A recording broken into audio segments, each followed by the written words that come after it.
وجودك دم بقى مخالفات الحوادث قيامه بنفسه وحدانيات قدرة إرادات ilmu hayat sama. Bismillahirrahmanirrahim. Assalamualaikum warahmatullahi wabarakatuh. Alhamdulillahirrabbilalamin. Wabihi nasta'inu ala umuri dunya waddin. Wassalatu wassalamun ala asrafil anbiya'i wa mursalin Sayyidina wa maulana Muhammadin wa ala alihi wa ashabihi ajma'in. Amma ba'du. Teman-teman, Sobat Ramadan TV yang dicintai Allah Subhanahu wa Ta'ala, apa kabar teman-teman semuanya? Semoga selalu dalam kesehatan dan selalu dalam lindungan Allah Subhanahu wa Ta'ala. Pada kesempatan kali ini, saya Elix Budianta bisa hadir dalam acara Talkshow Inspirasi untuk Guru Kita dengan mengangkat tema Ramadan menuju pribadi yang bertakwa. Kali ini saya sudah kedatangan tamu yang sangat spesial, luar biasa. Beliau adalah guru kita yang insya Allah akan memberikan ilmu yang tentunya bermanfaat untuk kita semuanya. Maka kita sambut beliau, Bapak Haji Imam Khairi SAG.ME. Assalamualaikum Bapak. Waalaikumsalam warahmatullahi wabarakatuh. Masya Allah. Apa kabar hari ini? Alhamdulillah sehat. Semoga Allah selalu memberikan kemudahan dan memberikan kesehatan untuk kita semua. Amin.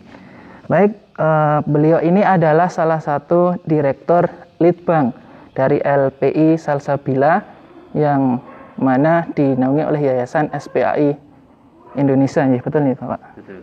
Nah, aktivitas selain menjadi direktur apa saja, Pak? Ya, kalau dalam beberapa bulan terakhir itu sekaligus juga merangkap sebagai sekretaris yayasan. Oh, sekretaris. Masya Allah, luar biasa. Kalau hari-hari lain ya di kantor di Kanwil Kemenag DI. Oh, iya. Ya.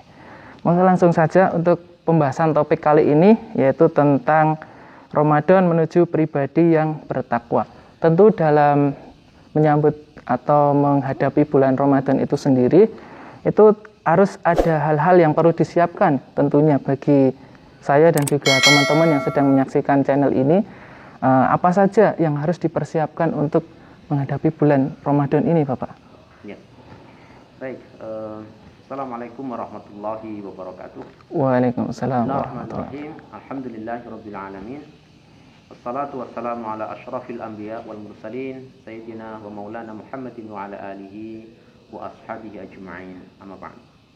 Ustaz Budi yang berbahagia rahmatullah selaku host pada kesempatan kali ini dan seluruh pemirsa yang berbahagia rahmatullah.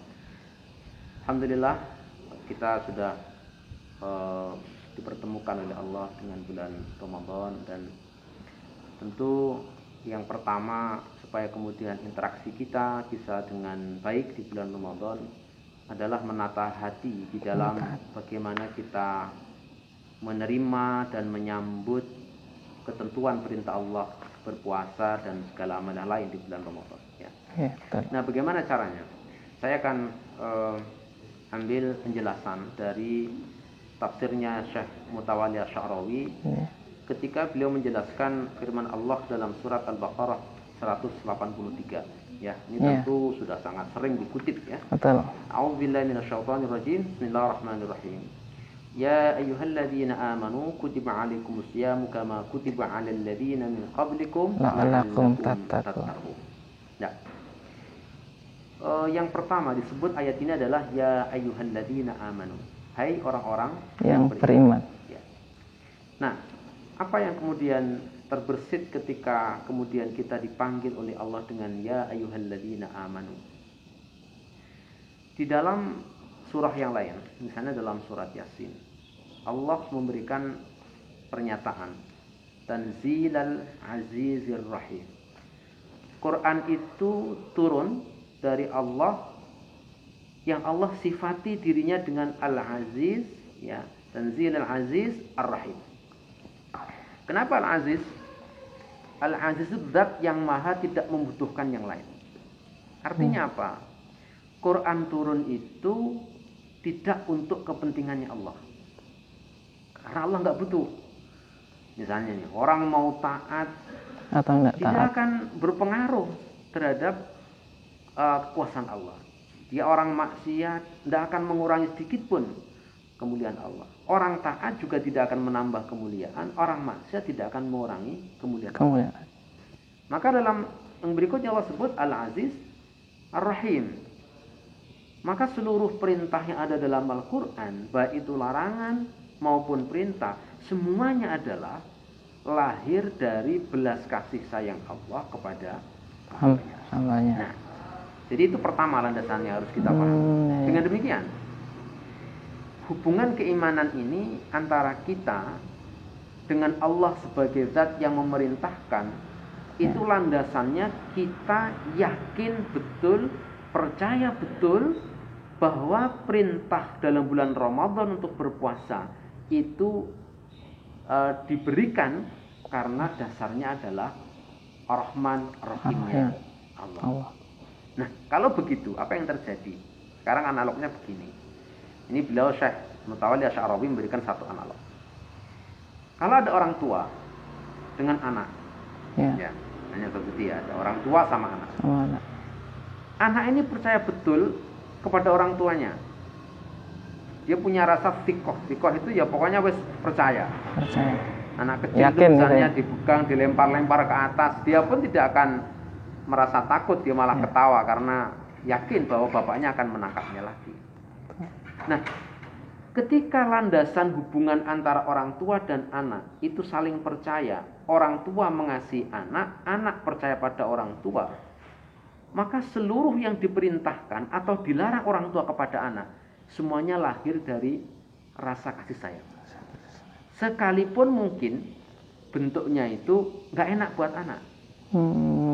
Misalnya nih, kalau anak sekarang sukanya itu jajan yang suka bikin batu karena banyak MSG segala macam itu ya. Itu ya.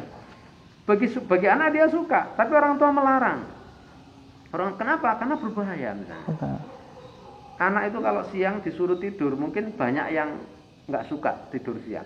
Tapi orang tua mengarahkan supaya apa? Supaya dia sehat. Kalau anaknya sakit, dibawalah ke rumah sakit. Justru disuntik gitu ya. Itu kan berat, sakit. Suruh minum obat pahit. Kalau zaman saya kecil dulu, sakit itu dikasih obat yang cekokan itu. Ya, jadi ada ramuan jamu ya, dari tumbuh-tumbuhan itu.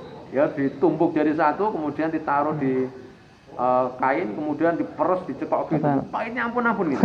Ya. Tapi kita lihat sesuatu yang berat yang diperintahkan orang tua, yang orang tua ini landasan memerintahkan melarang karena kasih sayang, itu pasti ada maksud di balik itu. Betul. Jadi ini landasan kita memahami perintah ya. Sehingga jangan dilihat dari sisi nggak enaknya saja. Betul. Bapak ini masa mau makan gini nggak boleh, masa mau mainan aja kok dilarang, masa yang pahit malah disuruh minum kan gitu. Nah kalau kita lihat dari sisi nggak enaknya itu, ya ini problem.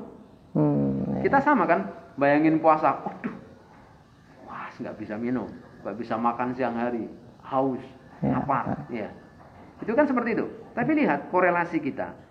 Kita manusia itu iman kepada Allah, fiqh betul kepada Allah, iman kepada Allah. Allah itu memerintahkan dasarnya kasih sayang, sehingga untuk menyayangi kita semua.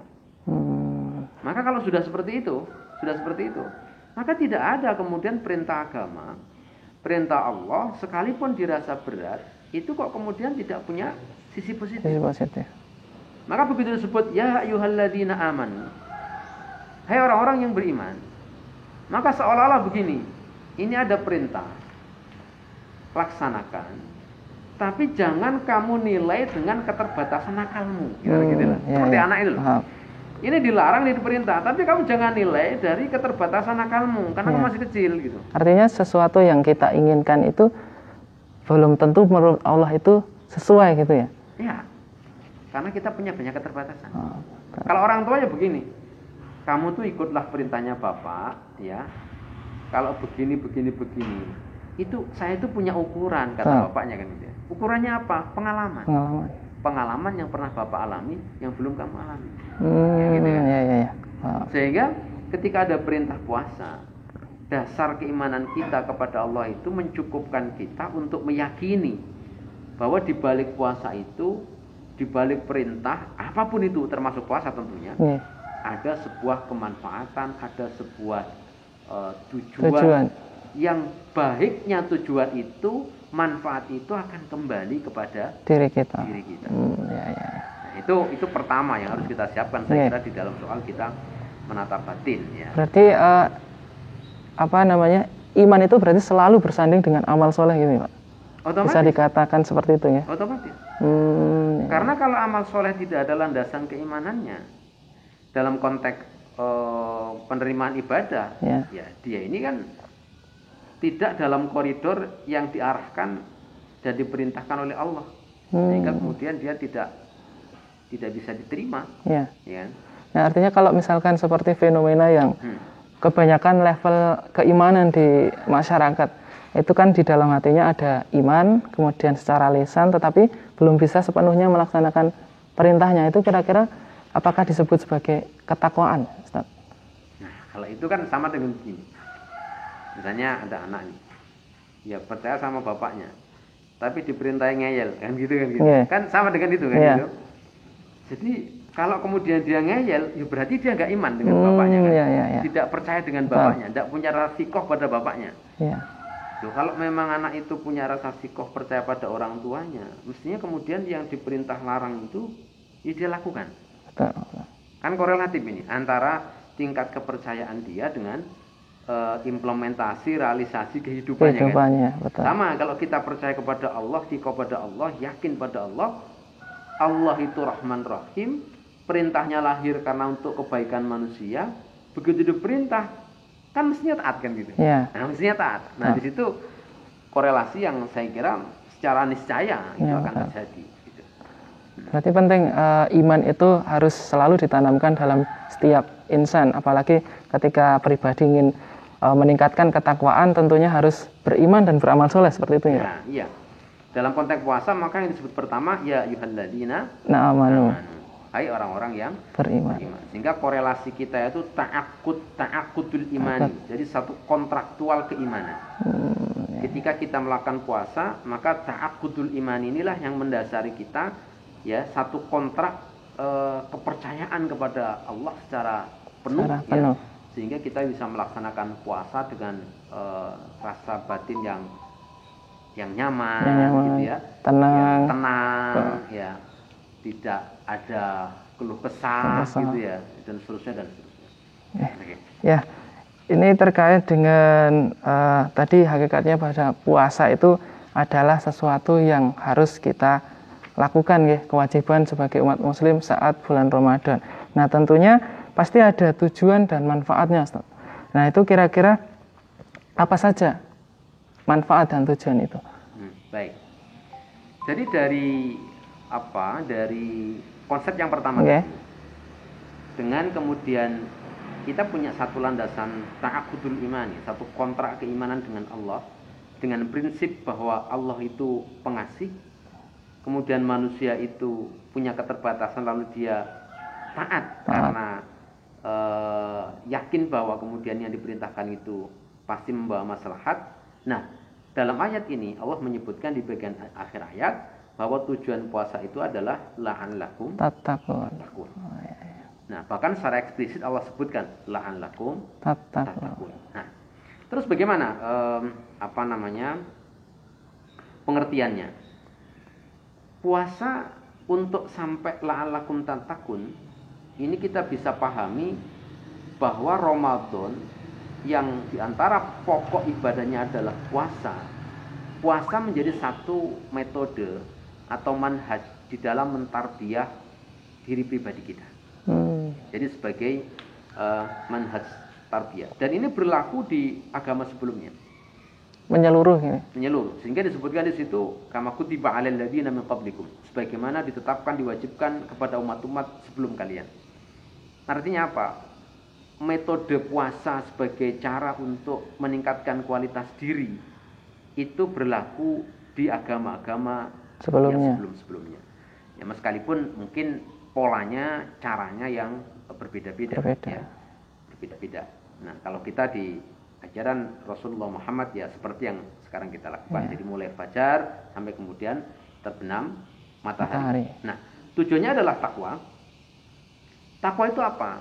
Takwa itu adalah membuat satu wiqayah. Wiqayah itu tameng, perlindungan. Tameng. Kalau di dalam penjelasan beliau Syekh Muhammad Al-Asy'ari beliau sebutkan bahwa wiqayah atau tameng itu menamengi atau melindungi dari apa? Dari sifat jalalnya Allah. Di mana di antara bentuk sifat jalalnya Allah itu murka ketika kemudian orang tidak taat, dan kemudian mengadab ketika kemudian orang itu melakukan kemaksiatan. Ya. Jadi melindungi diri supaya tidak dimurkai oleh Allah, tidak terkena murkanya Allah, melindungi diri supaya tidak terkena adabnya Allah. Itu namanya wiqayah. Takwa. Nah, artinya takut gitu ya. Takut dalam arti ini. Kalau takut tok kemudian dia pasif itu bukan takwa. Ya. Ya, jadi takwa itu ada satu rasa takut, tapi kemudian mengambil sikap untuk bertindak sehingga kemudian dia terjaga. Oke, jadi artinya kan ini dalam pengertiannya yang sifatnya aktif. Kalau orang takut kan ada orang takut. Nah, itu kan bukan itu kan. Ya, tapi dia takut, cuma kemudian dia bersikap proaktif untuk selamat. Nah, itu poin penting di dalam hal ketakwaan ini. Nah, lalu berikutnya lagi, caranya bagaimana? Cara supaya kemudian dia selamat, supaya tidak terkena azab Allah, tidak terkena murka Allah, tidak terkena azab neraka. Caranya dengan menjauhi kemaksiatan. Oke. Jadi menjauhi hal-hal yang dilarang oleh Allah. Nah, sumber kemaksiatan itu ada dalam nafsu kita. Ya, ada dalam nafsu kita, sehingga kemudian yang perlu dikendalikan pertama ya diri kita, nafsu ini. Nah, sumber nafsu kita ini ya, jadi nafsu ini bisa menjadi kuat atau lemah karena dia punya materi yang menyuplai. Jadi kalau kita sebelah mungkin bahan bakarnya atau bahan bakunya. Nah, bahan baku nafsu yang membuat dia menjadi kuat atau lemah itu yang pokok sumbernya adalah makan. Maka kemudian takhlilut ta'am, jadi menyedikitkan makan, membatasi makan, itu adalah bagian dari cara untuk melemahkan atau menyedikitkan sumber kekuatan nafsu, sehingga kemudian dorongan melakukan kemaksiatan ini bisa dikendalikan. Nah, dalam konteks alur inilah kemudian puasa itu menjadi punya nilai fungsi, karena kemudian di situ ya, dorongan nafsu itu menjadi bisa dibikin lemah ya, tidak menjadi kuat. Artinya penting ya untuk mengontrol hawa nafsu, itu sangat penting sekali. Ya, justru pokoknya ada di situ. Ya, karena kemudian dia bisa melindungi diri kalau menjauhi maksiat. Maksiat ini bisa menjadi kita jauhi kalau diri ini terkendali, nafsunya terkendali. Nafsunya bisa dikendalikan diantaranya dengan ya menyedikitkan makan, membatasi makan, dan kalau dalam konteks puasa secara syariat berarti dari semua hal yang dapat membatalkan puasa. Ya, segala hal yang membatalkan puasa itu adalah pintu-pintu yang akan melemahkan kekuatan nafsu. Nah, kalau ini lemah, maka dorongan untuk berbuat maksiat berarti terhambat. Ketika maksiat kemudian terhambat, berarti dia terlindung dari potensi kemurkaan adab Allah. Nah, sehingga ini menjadi ada alur. Bagaimana sih model manhaj tarbiyah di dalam puasa sampai pada ketakwaan kan gitu. Nah, sekaligus dalam proses puasa ini, di situ kan tidak hanya pada persoalan menahan diri dari yang sifatnya membatalkan secara fisik ya. Tapi juga melatih bagaimana diri ini ada rasa pengawasan yang kuat dari Allah. Karena manusia itu menjadi baik karena dia merasa diawasi. Ya. Nah, kalau orang puasa itu kan nggak ada yang ngawasi kecuali Allah. Misalnya orang mau wudhu sambil minum nggak ada yang tahu. Nggak tahu. Nah, orang masuk kamar dia makan, keluar masih mengaku puasa juga nggak ada yang tahu kan? Gitu. Maka pengawasan ini adalah pengawasan yang murni dari Allah. Dari Allah. Nah, rasa itu yang diasah betul ketika kemudian orang berpuasa. Sehingga harapannya begitu dilatih terus ya, betul-betul kemudian ketakwaan itu bisa terwujud karena dia akan terus dilatih menjauhi kemaksiatan, dilatih menjauhi kemaksiatan. Begitu dia aja bertengkar dia mengatakan ini soimun, kita nggak tengkar deh gitu ya. Damai saja kan, gitu. Jadi pokoknya damai kan itu. Berarti artinya ketika menjalankan ibadah puasa itu tidak hanya sebatas menahan lapar seperti itu ya, tetapi harus bisa meningkatkan rasa takwa tadi dalam aplikasinya seperti itu ya, Ustaz. Betul. Jadi menahan lapar, menahan diri dari membatalkan itu adalah bagian pangkal awal. Tentu kemudian dilengkapi dengan yang lain, karena dalam satu keterangan takwa itu juga bermakna kehati-hatian. Hati-hati. Jadi ketika misalnya ya dulu, ya sekarang entah sudah susah untuk nyarinya. Dulu itu ketika di kampung itu kan ada kadang jalan-jalan setapak yang di situ penuh dengan duri. Terutama kalau di atasnya itu ada durian. Ada pohon apa namanya? Ori, wet ori tahu ya? Pohon ori itu kayak bambu tapi ada durinya. Oh ya. Nah, itu kalau di bawahnya ada jalan, itu sangat berpotensi untuk kemudian kita terkena duri. Takwa itu apa? Ketika kaki melangkah, lalu kita mikir, kaki kita ini kira-kira kena duri enggak? Saya harus taruh di mana kaki saya ini? Nah, itulah namanya ketakwaan. Kita mau ngomong, kalau saya ngomong begini kira-kira salah enggak gitu. Baik enggak, salah enggak, diridhoi Allah apa enggak? Kalau saya mau berbuat begini kira-kira bagaimana? Itulah ketakwaan. Ya. Sehingga nilai itu tertanam di dalam proses kita berpuasa selama bulan Ramadan. Ya, Masya Allah, luar biasa sekali pemirsa yang dicintai Allah Subhanahu Wa Taala, bahwasanya hakikat dan tujuan manfaat dari takwa itu sendiri, yaitu salah satunya adalah untuk meningkatkan takwa tadi ya Ustaz. Dan bagaimana cara agar kita bisa menjaga agar puasa kita itu tidak sia-sia, yaitu dengan cara salah satu menjauhi maksiat tadi. Nah, kaitannya dengan hal itu tentu ada beberapa yang harus diketahui untuk pemirsa semuanya agar puasa itu bisa mengantarkan kepada ketakwaan tadi, Ustaz. Nah, ini yang mungkin agak berbeda dari saya melihat dari fenomena yang terjadi di masyarakat seperti itu, Ustaz. Seperti halnya ketika bulan Ramadan itu kan awal-awal keimanan setiap insan itu sama ya. Jadi biasanya yang masjidnya penuh di awal-awal, kemudian sampai di pertengahan softnya semakin maju, artinya yang belakang berkurang seperti itu. Nah, biar supaya ketika bulan Ramadan usai itu bagaimana tetap imannya itu bisa terjaga, ketakwaannya itu. Ya. Nah, ini yang menjadi tantangan kita semua. Ya.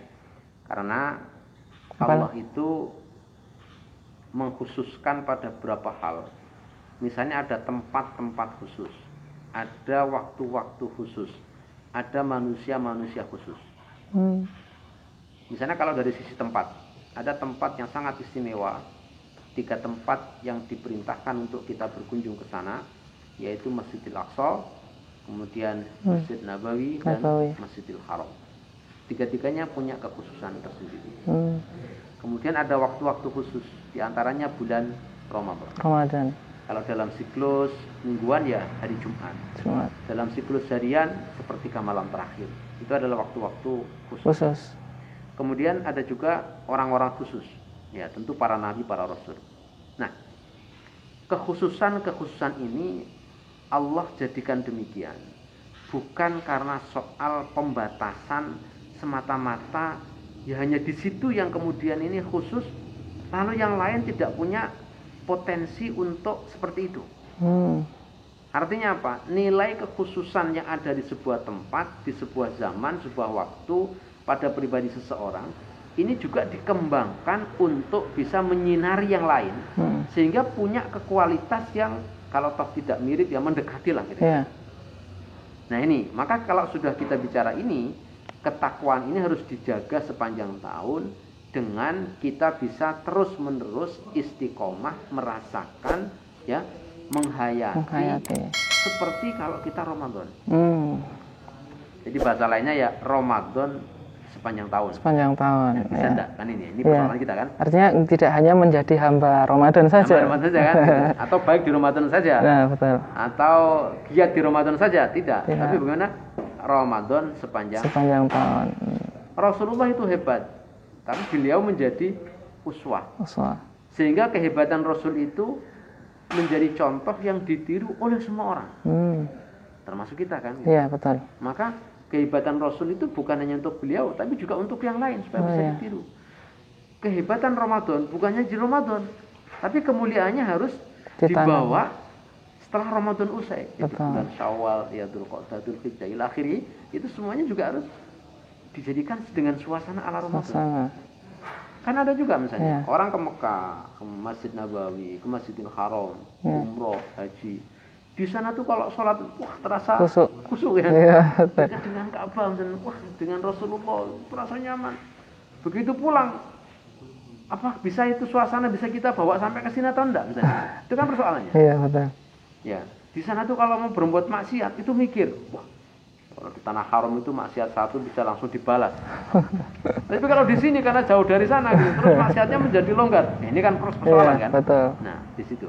Jadi bagaimana kekhususan ini bisa dibawa ya melalui keistiqomahan kita untuk bisa merasakan ya, kemudian juga berpikir, bersikap seperti ketika kita di bulan Ramadan tadi. Nah, saya kira inilah yang akan menjadi kunci untuk bisa menjadikan Ramadan itu sebagai manhaj tarbiyah, metode tarbiyah yang membuat orang bisa mengalami transformasi diri, perubahan dari yang semula kualitasnya A menjadi A plus gitu ya, atau menjadi orang pribadi yang bertakwa. Tentu tidak hanya takwa di bulan Ramadan kan, takwa di bulan-bulan selanjutnya, dan tentu akhirnya akan sepanjang hayat.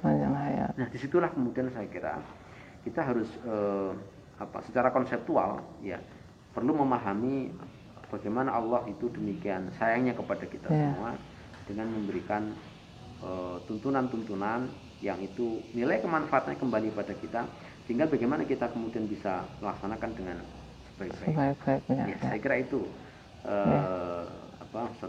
Masya Allah, luar biasa sekali pemirsa yang dicintai Allah Subhanahu Wa Taala. Mungkin ada kesan dan pesan dari Bapak untuk pemirsa yang sedang menyaksikan channel ini, Ustaz. Baik, usia kita ini sudah cukup lama kita hidup, ya. Karena manusia itu di antara makhluk yang lain untuk melewati masa kecil saja itu paling lama. Kalau burung itu bisa terbang hanya dalam waktu beberapa saat. Manusia itu menjadi anak-anak, ya, dari bayi anak-anak itu butuh waktu yang lama, bertahun-tahun. Maka Ramadan pun sudah kita lalui bertahun-tahun. Ya, tentu setelah kita lewat dari masa anak-anak, masuk remaja, kemudian menjadi dewasa dan seterusnya, kita beragam mengalami itu. Tapi kita sudah berulang kali mengalami Ramadan. Maka bagaimana kemudian Ramadan kita di tahun ini itu lebih baik daripada Ramadan kita yang sebelum-sebelumnya. Dari semua sisi. Dari suasana batin kita menerima amaliyah Ramadan ini juga kita harus tata menjadi lebih nyaman. Karena nyaman beribadah itu diantara tanda ibadah itu diterima oleh Allah. Jadi nyaman beribadah, merasa tentram beribadah itu tanda diantara ibadah itu diterima oleh Allah. Seperti kalau kita misalnya suka dengan nonton bola. Orang suka nonton bola. Jam berapa? Jam 1 malam. Dia dari sore udah siap-siap. Wah, mungkin sore tidur dulu. Atau kalau enggak dia siapin wecker. Nanti jam 1 malam Bang. Ya, dipastikan TV-nya nyala. Ya, bisa hidup. Kalau cuma nonton doang nggak ada temennya kan nggak keren. Wah, kumpulin temennya. Akhirnya nonton berjamaah gitu ya. Jamaah kok kalau nggak ada yang dimakan nggak enak. Dia siapin dulu. Sore itu udah beli mungkin pisang godok ya, atau pisang godok dalam rangka nobar. Acaranya belum datang, itu dinantikan luar biasa. Kan Ramadan juga begitu. Para ulama dulu itu menanti Ramadan dalam beberapa riwayat, bahkan sampai 6 bulan sebelumnya. Itu udah nunggu-nunggu datangnya Ramadan. Kenapa? Kenapa ditunggu? Ya karena sesuatu yang sangat mulia dan sangat diinginkan. Apalagi itu tanda diantara qabulnya amal, diterima. Kadang kan problem. Wah, udah Ramadan lagi. Wah, itu begitu datang itu pikirannya sudah gelisahnya negatif. Waduh. Nah, ini problem. Maka bagaimana kita bisa beramal itu dengan rasa nyaman. Ya Allah, alhamdulillah Engkau pertemukan aku dengan Ramadan, bulan yang mulia. Kita sambut dengan suasana batin yang gembira, dengan rasa yang nyaman. Kita puasa itu juga dengan nyaman. Dengan ridho, dengan enak. Ya. Kemudian kita juga melaksanakan ibadah lain juga dengan nyaman. Insya Allah itu tandanya ibadah kita diterima oleh Allah. Amin ya rabbal alamin. Saya kira itu aja. Insya Allah luar biasa sekali pemirsa yang dicintai Allah Subhanahu Wa Taala, bahwasanya ketika kita menghadapi bulan suci Ramadan harus bisa mengamalkan setiap amalan kebaikan yang mulia di bulan suci itu, karena setiap kebaikan itu pasti dilipat gandakan. Jadi sangat rugi sekali ketika bulan suci Ramadan hanya kita lakukan dengan hal-hal yang tidak bermanfaat. Dan tentunya sesuatu atau perbuatan kita yang sangat mulia di sisi Allah itu adalah ketakwaan kita kepada Allah. La in syakartum inna akramakum indallahi atqakum. Nah, itu artinya bahwa setiap insan yang mulia di sisi Allah yaitu adalah orang-orang yang bertakwa kepada Allah Subhanahu wa taala. Terima kasih banyak Pak Ustadz sudah menyisikan waktunya untuk saya dan juga teman-teman yang sedang menyaksikan channel ini. Semoga bisa bertemu kembali di sesi-sesi selanjutnya. Semoga Bapak selalu diberikan kesehatan. Amin ya rabbal alamin. Dari saya Elis Budianta, mohon pamit undur diri apabila banyak kekurangan itu dari saya pribadi, dan juga apabila itu ada kebaikannya, insya Allah itu dari Allah Subhanahu wa taala. Sampai ketemu di talkshow selanjutnya. Assalamualaikum warahmatullahi wabarakatuh.